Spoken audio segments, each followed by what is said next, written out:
आज सीए कानून पे सुप्रीम कोर्ट में सुनवाई हुई है। टोटल 237 पिटीशंस हैं सुप्रीम कोर्ट में। 236 का ये कहना है कि ये जो सीए है ये गलत है, आर्टिकल 14 का वायलेशन है, इसलिए सीए कानून को भी खत्म किया जाए। जो सीए का रूल नोटिफाई हुआ है उसके भी लिए एप्लीकेशन फाइल किया है कि नहीं, ये रूल को भी स्टे कर दिया जाए, सिटीजनशिप न दिया जाए। जो सीए का विरोध करने वाले हैं उनका ये कहना है कि चूंकि इसमें केवल हिंदू, जैन, बौद्ध, सिख, पारसी, ईसाई को ही नागरिकता दी जा रही है, मुस्लिम को छोड़ दिया गया है, ये इसलिए आर्टिकल 14 का वायलेशन हो रहा है। हमने उनकी याचिकाओं का विरोध किया है और हमने ये कहा है कि पाकिस्तान, अफगानिस्तान, बांग्लादेश के जो गैर मुस्लिम हैं, हिंदू, जैन, बौद्ध, सिख, पारसी, ईसाई, वो अपना सब कुछ छोड़ के भारत में आए हैं।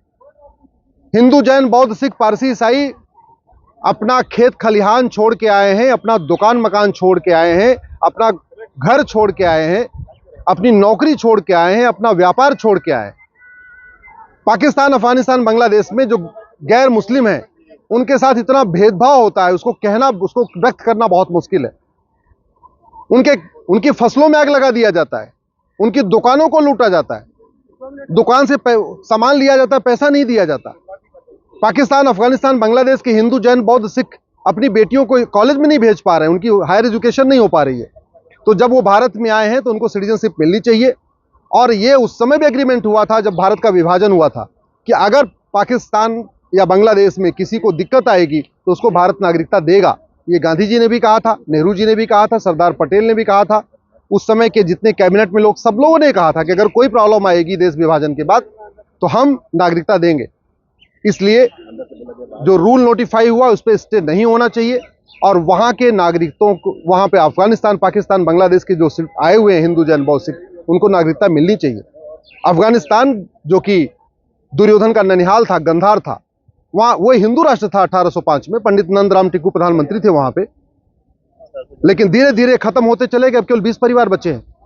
पाकिस्तान, राजा भरत का ननिहाल जो कैकेय था, हिंदू राष्ट्र था, आजादी के समय भी 25% वहां हिंदू, जैन, बौद्ध, सिख थे। आज की डेट में केवल 2% बचे हैं।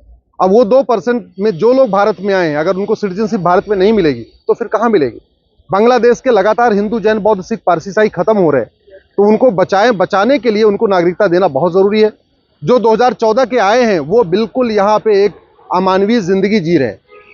1947 के बाद, 49 के बाद से 2014 के बीच में जितने पाकिस्तान, अफगानिस्तान, बांग्लादेश के हिंदू आए, उनमें जिनको नागरिकता नहीं मिली, उनकी जिंदगी बहुत मुश्किल है।